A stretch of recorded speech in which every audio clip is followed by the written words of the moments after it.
Mais il n'y a pas eu que ce témoignage de Hall en ce qui concerne les fameux grands blancs, puisque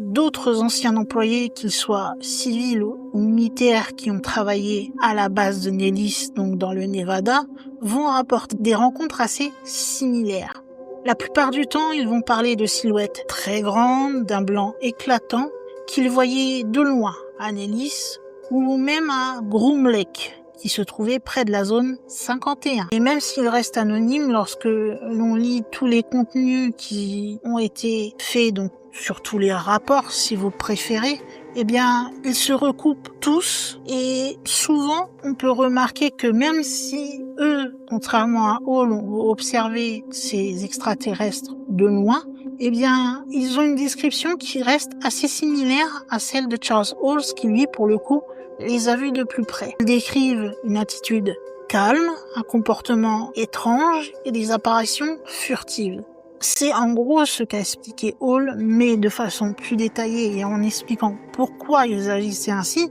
mais c'est ce que sont les grands blancs dans leur comportement. On a juste ces témoignages indirects, aussi bien celui de Charles Hall que celui d'autres employés, donc aussi bien civils et militaires, qui auraient travaillé à cette base.